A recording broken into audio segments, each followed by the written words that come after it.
જય સ્વામિનારાયણ વિદ્યાર્થી મિત્રો, શ્રી સ્વામિનારાયણ ગુરુકુળ રાજકોટ સંસ્થાન દ્વારા આયોજિત SGIS ઓનલાઈન લેક્ચરમાં આપનું સ્વાગત છે. આજે આપણે ટોપિક ભણવાનો છે એ છે વિદ્યુત વિભાજનની નિપજો. કે વિદ્યુત વિભાજન પ્રક્રિયા થાય, અલગ અલગ પ્રક્રિયકો ઉપર જે પ્રક્રિયા થાય છે વિદ્યુત વિભાજનની, તેની નિપજો શું મળે છે, બરાબર, એના વિશે આપણે આજે અભ્યાસ કરવાનો છે. તો આની અંદર પહેલાં તો એ જોવાનું છે કે વિદ્યુત વિભાજન જ્યારે પ્રક્રિયા થતી હોય છે, જ્યારે વિદ્યુત વિભાજન થતું હોય છે ત્યારે શું અસર થતી હોય, બરાબર. વિદ્યુત વિભાજન થતું હોય ત્યારે એક્ઝેક્ટલી શું થતું હોય છે.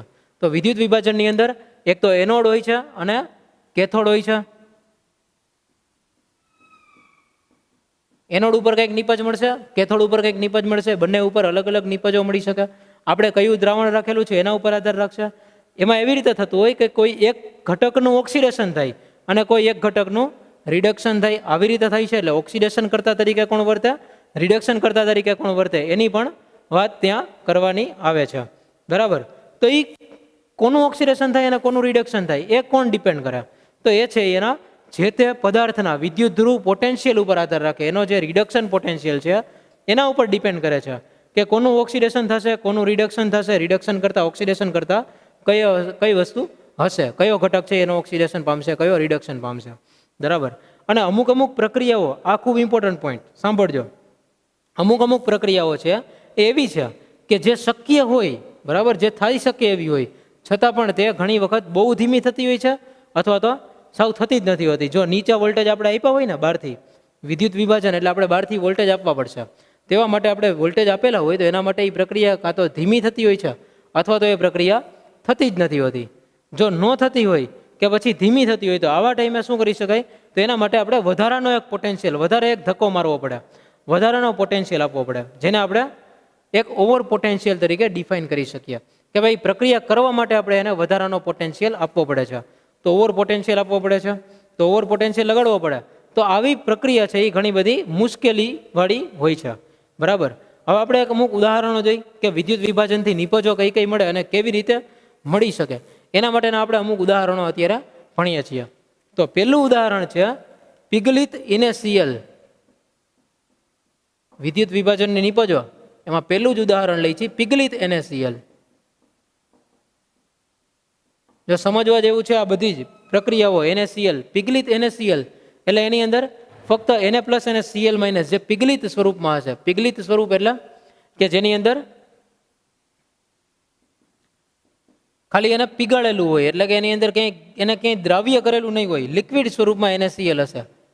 એની અંદર કેથોડ ઉપર રિડક્શન થશે એટલે Na+ માંથી સોડિયમ બનશે અને એનોડ ઉપર ઓક્સિડેશન પ્રક્રિયા થશે.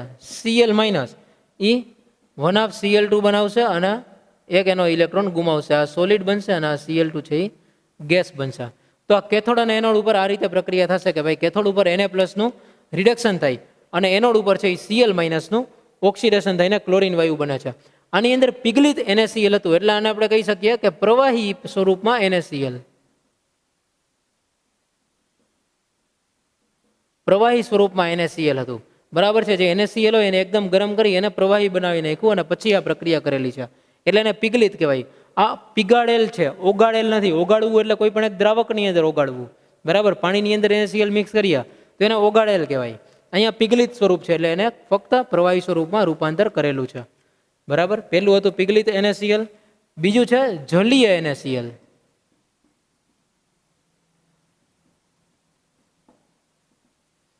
જલીય NaCl એમાં કેથોડ ઉપર કઈ પ્રક્રિયા થાય, તો જલીય NaCl છે એની અંદર એક્ઝેક્ટલી Na+ એટલે કે NaCl પ્લસ H2O આ બે ભેગા હશે એટલે કે પાણીનો અણુ પણ હશે અને NaCl પણ હશે, બરાબર. તો આની અંદર કેથોડ ઉપર કઈ પ્રક્રિયા શક્ય બને પહેલા એ જોઈ કે કેથોડ ઉપર શું થઈ શકતું હોય.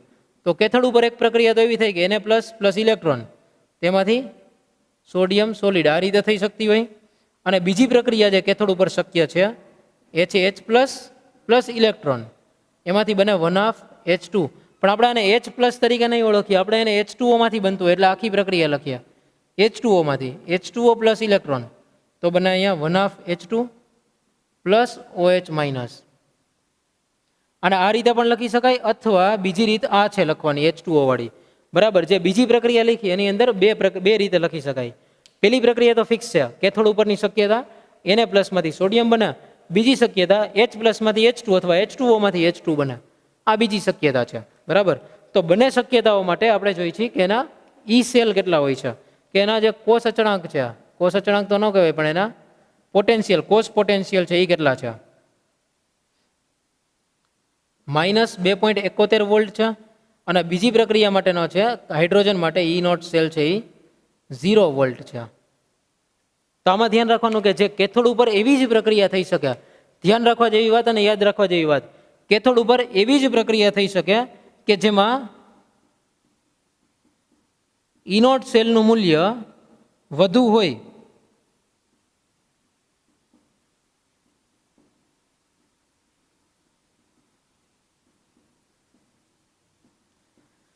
જે પ્રક્રિયામાં ઈ નોટ સેલનું મૂલ્ય વધારે હોય એ પ્રક્રિયા જ થઈ શકે કેથોડ ઉપર, બીજી પ્રક્રિયા થઈ શકે નહીં. એનો મતલબ એમ કે આ એક પ્રક્રિયા જ શક્ય બનશે, અહીંયા જે રાઈટ કર્યું છે આ પ્રક્રિયા જ શક્ય બનશે, આ પ્રક્રિયા શક્ય બનશે નહીં, સોડિયમ બનશે નહીં. મતલબ કેથોડ ઉપર સોડિયમ નહીં બને, કેથોડ ઉપર હાઇડ્રોજન વાયુ મળશે. બરાબર, જ્યારે આપણે જલીય NaCl લઈ, યાદ રાખજો આ બધી વાત, આ તમને અહીંયાથી ટ્રીક ને બધું શીખવાડવામાં આવે છે. ઈ નોટ સેલ એનું મૂલ્ય જેમાં વધારે હોય એવી જ પ્રક્રિયા થાય કઈ જગ્યાએ, કેથોડ ઉપર. બરાબર, એનોડ ઉપર એના કરતાં ઊંધું હોય, જે ઇનોડ સેલનું મૂલ્ય ઓછું હોય એવી પ્રક્રિયા શક્ય હોય. બરાબર, તો આપણે જોઈએ છીએ અહીંયા Cl- કઈ કઈ પ્રક્રિયા પહેલાં તો શક્ય હોય એ જોવું પડશે ને, પ્લસ ઇલેક્ટ્રોન.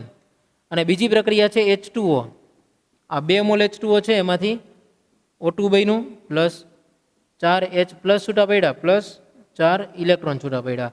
તો આ બંને પ્રક્રિયા માટે ઇનોડ સેલ લખ્યા.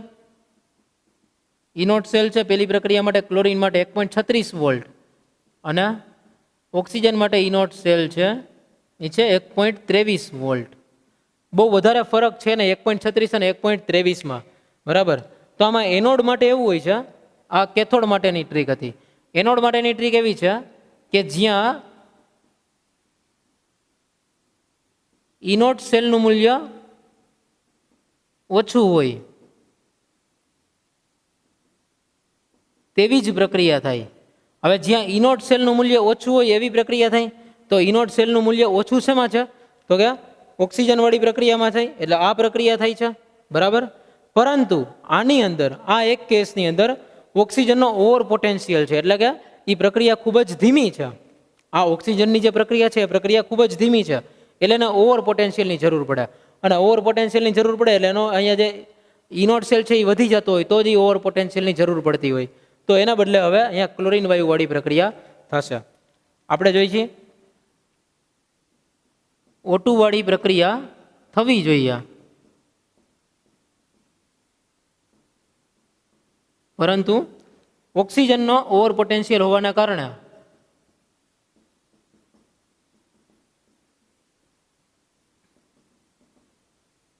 ઓક્સિજનનો ઓવર પોટેન્શિયલ હોવાના કારણે ક્લોરીન વાળી પ્રક્રિયા થશે, Cl2 વાળી પ્રક્રિયા થશે. એટલા માટે હવે આ ઓક્સિજન વાળી પ્રક્રિયા જે છે એ ઓક્સિજન વાળી પ્રક્રિયા પ્રોસીડ નહીં કરે, એની બદલે આ પ્રક્રિયા પ્રોસીડ કરશે. આ બે પ્રક્રિયા થશે, તો કેથોડ ઉપર H2 છૂટો પડશે અને એનોડ ઉપર ક્લોરીન વાયુ છૂટો પડશે. તો આપણે એની ઓવરઓલ રિએક્શન જોઈ, જો આપણે ઓવરઓલ પ્રક્રિયા જોઈ તો ઓવરઓલ પ્રક્રિયા કેથોડ અને એનોડ ઉપર લખ્યા. કેથોડ ઉપરની પ્રક્રિયા છે આપણી H2O વાળી, H2O પ્લસ ઇલેક્ટ્રોન, એમાંથી હાઇડ્રોજન બનશે, 1/H2 પ્લસ OH-, અને એનોડ ઉપર બનશે ક્લોરીન વાયુ Cl-, એમાંથી બને છે 1/Cl2 ગેસ પ્લસ ઇલેક્ટ્રોન, આ બાજુ પણ ગેસ. તો આની કુલ પ્રક્રિયા લખીએ, જો આપણે સરવાળો કરીએ તો કુલ પ્રક્રિયાની અંદર આપણી પાસે હતા NaCl પ્લસ H2O બે હતા, સામે નિપજ તરીકે શું બન્યું, તો કે એક તો Na પ્લસ બન્યું, એક OH- બન્યું, પ્લસ આ 1/H2 બન્યો, પ્લસ 1/Cl2 બન્યો. આ રીતે આપણને નિપજ મળી. તો જો આ આખા દ્રાવણની અંદર જે પિગલિત જે જલીય NaCl છે, આ જલીય NaClનું જ્યારે વિદ્યુત વિભાજન કરીએ ત્યારે કેથોડ ઉપર અને એનોડ ઉપર, કેથોડ ઉપર હાઇડ્રોજન વાયુ મળે છે અને એનોડ ઉપર ક્લોરીન વાયુ મળે છે, અને દ્રાવણની અંદર NaOH છૂટું પડે છે. આ વાત થઈ ગઈ જલીય NaCl ના દ્રાવણની. ધ્યાન રાખવાનું કે કેથોડ અને એનોડ ઉપર કઈ કઈ પ્રક્રિયાઓ થાય. ઘણી વખત આવા પ્રશ્નો પૂછાય છે કે બે પ્રક્રિયાઓ આપેલી હોય, બેના પોટેન્શિયલ આપેલા હોય, કેથોડ ઉપર કે એનોડ ઉપર જ્યાં થતી હોય. કેથોડ ઉપર એવી જ પ્રક્રિયા થઈ શકે કે જેમાં ઇનોડ સેલનું મૂલ્ય વધારે હોય, અને એનોડ ઉપર એવી જ પ્રક્રિયા થઈ શકે કે જ્યાં ઇનોડ સેલનું મૂલ્ય ઓછું હોય. આની અંદર ઓછું હોય એટલે ઓક્સિજનવાળી પ્રક્રિયા થવી જોઈએ, પરંતુ ઓક્સિજનનો ઓવર પોટેન્શિયલ છે, એના લીધે એ પ્રક્રિયા ખૂબ જ ધીમી થતી હોય છે. એટલે ક્લોરીન વાયુવાળી પ્રક્રિયા છેલ્લે થાય છે અને ક્લોરીન વાળી નિપજ આપણને મળે છે. એટલે ક્લોરીન વાયુ છૂટો પડતો હોય છે. ત્યાર પછી ત્રીજી પ્રક્રિયા જોઈએ, આના જેવી જ છે, એ છે જલીય H2SO4 માટે. જલીય H2SO4, તો જો મંદ H2SO4 હોય તેની અંદર એનોડ ઉપર કઈ પ્રક્રિયા થાય, અને સાંદ્ર H2SO4 હોય તો એની અંદર કઈ પ્રક્રિયા થાય. બરાબર છે, એ મેઇન છે કે ભાઈ મંદ હોય અને સાંદ્ર હોય તો પણ ફેર પડી જતો હોય છે. મંદ H2SO4 હોય તેની ઉપર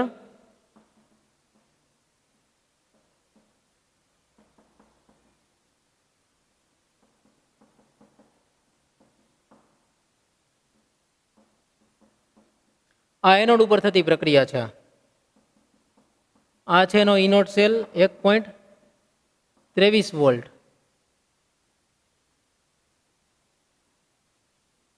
પ્રક્રિયા માટે ઇનોડ સેલ 1.23 વોલ્ટ. અને સાંદ્ર H2SO4 માટે જોઈએ, સાંદ્ર H2SO4 માટે પ્રક્રિયા થાય SO4 - 2 H2O8 - 2 +2 ઇલેક્ટ્રોન. એનો ઇનોડ સેલ છે 2.01 વોલ્ટ. બરાબર, તો આ એનોડ ઉપર, આ પણ એનોડ ઉપરની જ પ્રક્રિયા છે. બે જગ્યાએ ઓક્સિડેશન એકમાં વધારો થાય છે, ઇલેક્ટ્રોન છૂટા જ પડે છે. પણ મંદ H2SO4 હોય અને સાંદ્ર H2SO4 હોય તો પ્રક્રિયાની અંદર ફેર પડી જાય છે, પ્રક્રિયા કંઈક જુદી જ થાય છે. ફક્ત એટલું જ સમજાવવા માટે આપણે આ લખી છે. બરાબર, કે જો મંદ અને સાંદ્ર H2SO4 હોય તો એની અંદર એનોડ ઉપરની પ્રક્રિયામાં ફેર પડે. કેથોડ ઉપર તો જે પ્રક્રિયા થતી હોય એ જ પ્રક્રિયા થાય. કેથોડ ઉપર તો હાઇડ્રોજન વાયુ મળવાનો છે, તો હાઇડ્રોજન વાયુ જ મળશે, એટલે આ પ્રક્રિયા કોમન છે કેથોડ ઉપર. પણ એનોડ ઉપર મંદ અને સાંદ્રની અંદર આ પ્રક્રિયાઓ ફેરવાઈ જાય. જો મંદ H2SO4 હોય તો એનોડ ઉપર ઓક્સિજન વાયુ મળે, અને સાંદ્ર H2SO4 હોય તો એનોડ ઉપર H2O8 - 2 થાયોસલ્ફેટ આયન મળે. બરાબર, તો આ થઈ ગયો જલીય H2SO4 માટે. તો વિદ્યુત વિભાજનની નિપજો જે મેઇન આ હતી. હવે આપણે આ વિદ્યુત વિભાજનની નિપજો માટે હું તમને એક ચાર્ટ લખાવું છું, એક કોષ્ટક લખાવું છું, જે તમારી JEE નીટની પરીક્ષા માટે પણ ઇમ્પોર્ટન્ટ છે. આપણે JEE અને નીટના ટોપિક પણ સાથે સાથે ભણીએ છીએ. બરાબર, તો અત્યારે હું તમને JEE અને નીટ માટેનું જે એક કોષ્ટક છે કે જે પ્રકારના પ્રશ્નો પૂછાય છે, જે શોર્ટકટ છે વિદ્યુત વિભાજનની નિપજો માટે, એ હું તમને અત્યારે સાથે લખાવી દઉં છું. તમારે ફક્ત એની અંદર યાદ રાખવાનું છે કે એનોડ ઉપર અને કેથોડ ઉપર શું નિપજો બનતી હશે.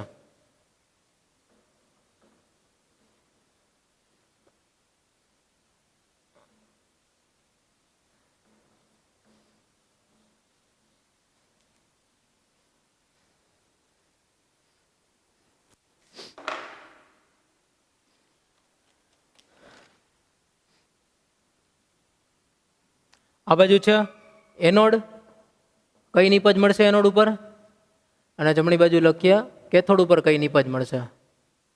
બરાબર, કયો પદાર્થ રાખવો એ આપણે હવે નક્કી કરીએ.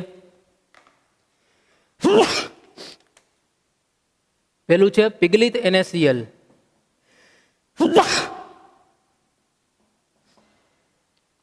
પિગલિત NaCl એનોડ ઉપર ક્લોરીન વાયુ અને કેથોડ ઉપર સોડિયમ ધાતુ. મંદ NaCl એનોડ ઉપર ઓક્સિજન, કેથોડ ઉપર હાઇડ્રોજન. સાંદ્ર NaCl, જો NaCl નું મંદ દ્રાવણ અને NaCl નું સાંદ્ર દ્રાવણ. તો સાંદ્ર NaCl તો Cl2 અને H2. હમણાં જે આપણે એક્ઝામ્પલ લખ્યું હતું એમાં સાંદ્ર NaCl નું એક્ઝામ્પલ લખેલું હતું, જે જલીય NaCl હતું. ત્યાર પછી છે જલીય Na2SO4. તેમાં એનોડ ઉપર ઓક્સિજન અને કેથોડ ઉપર હાઇડ્રોજન.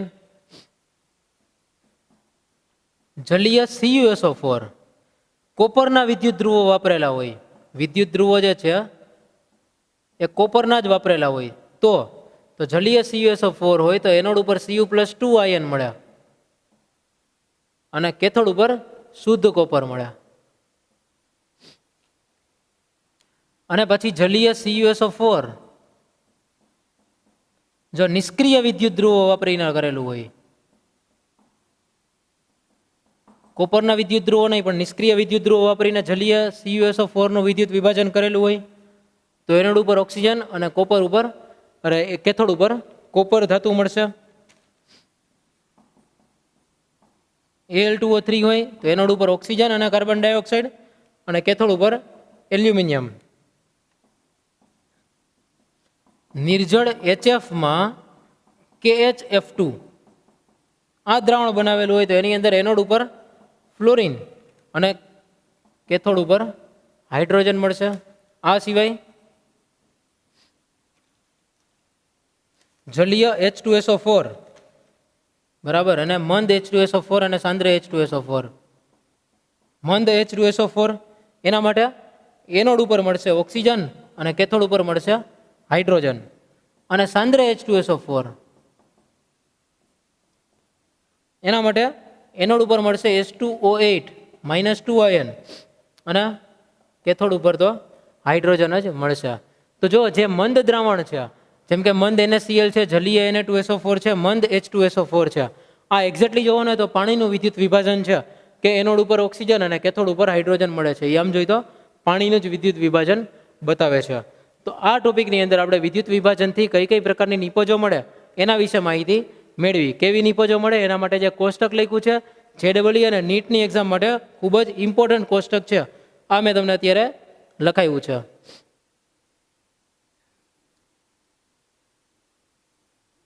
ઓકે, ત્યાર પછી હવે જે ટોપિક બાકી છે આની અંદર વિદ્યુત વિભાજન નિપજોની અંદર લખાણ સંબંધિત પ્રશ્નો જે છે એ બે પ્રશ્નો આપણે જોઈ લઈએ. એક 3.10 નંબર અને એક 3.12 નંબરનો પ્રશ્ન છે. બરાબર, એ બે પ્રશ્ન અત્યારે જોઈ. તો 3.10 નંબરનો પ્રશ્ન શું કહે છે? જો 0.5 એમ્પિયર પ્રવાહ ધાત્વિક તારમાંથી 2 કલાક માટે વહે છે તો તારમાંથી કેટલા ઇલેક્ટ્રોન વહી ગયા હશે? ઇલેક્ટ્રોનની સંખ્યા પૂછી છે, કેટલા ઇલેક્ટ્રોન એમાંથી નીકળી ગયા હોય. આપણે પહેલા વિદ્યુતનો જથ્થો શોધી લઈએ. Q બરાબર I × T. I આપણે આપ્યો છે 0.5 એમ્પિયર 2 કલાક માટે છે. તો વિદ્યુત પ્રવાહ 2 કલાક માટે અને 0.5 એમ્પિયર છે. આ 0.5 એમ્પિયર 2 કલાક માટે. 2 કલાક એના ગુણ્યા 60 મિનિટ એના ગુણ્યા 60 સેકન્ડ. કારણ કે સમય છે એ હંમેશા સેકન્ડમાં લેવાનો હોય. તો આપણને અહીંયાથી વિદ્યુતનો જથ્થો મળ્યો XYZ. બરાબર, આટલા XYZ કુલંબ જેટલો વિદ્યુતનો જથ્થો મળી ગયો છે. તો જેટલો જથ્થો મળ્યો છે હવે આપણને એટલી ખબર છે 1 ફેરાડે એટલે 1 મોલ ઇલેક્ટ્રોન થાય. આ આપણને આટલા કુલંબ મળ્યા છે. બરાબર, તો આપણે એમ કહી શકીએ કે 96,500 કુલંબ એટલે 1 ફેરાડે. તો આ XYZ કુલંબ એટલે કેટલા ફેરાડે થાય? તો અહીંયાથી તમે જુઓ કે આટલા કર્યા તો XYZ ગુણ્યા 1 ભાગ્યા 96,500. આનો જવાબ ધારો કે ABC આવ્યો. બરાબર, ABC ફેરાડે. આટલા ફેરાડે તમારો આન્સર આવ્યો છે. હવે તમને ખબર પડી ગઈ કે ભાઈ 1 ફેરાડે હોય ને તો 1 મોલ ઇલેક્ટ્રોન પસાર થાય એટલે 6.022 ગુણ્યા 10⁻23 ઇલેક્ટ્રોન હોય. તો આપણી પાસે કેટલા ફેરાડે છે? ABC ફેરાડે છે. તો કેટલા ઇલેક્ટ્રોન પસાર થયા હોય? તો આ જે આવે એ આપણો આન્સર હોય. બરાબર, તો કેવી રીતે ગણતરી કરવાની? પહેલા વહેલો તો વિદ્યુતનો જથ્થો શોધ્યો. વિદ્યુતનો જથ્થો શોધ્યા પછી એના ફેરાડે શોધ્યા કે કેટલા ફેરાડે વિદ્યુત જથ્થો છે. પછી નક્કી કર્યું કે 1 ફેરાડે હોય તેવો ગેડરો આંખ જેટલા ઇલેક્ટ્રોન એમાંથી પસાર થયા હોય. તો આટલા ફેરાડે જે આપણને મળ્યા છે એટલા હોય તો કેટલા ઇલેક્ટ્રોન એમાંથી પસાર થયા હશે. આ રીતે એની ગણતરી કરવાની છે. ત્યાર પછીનો બીજો છે 3.12 Cr2O7 -2 plus 14H plus 6 electron. એ સામે એક પ્રક્રિયા છે. એ પ્રક્રિયાને ધ્યાનમાં લ્યો. 1 મોલ Cr2O7 -2 નું રિડક્શન કરવા માટે વિદ્યુતનો કેટલો જથ્થો જોઈ ઇલેક્ટ્રોનના પર્યાયમાં જરૂરી પડશે? તો આમાં રિડક્શન માટે વિદ્યુતનો જથ્થો જોઈએ છે. તમને ઇલેક્ટ્રોનની સંખ્યામાં મળી જશે. તમારે આ પ્રક્રિયા લખી એની ઉપરથી ઇલેક્ટ્રોનની સંખ્યા શોધવાની છે.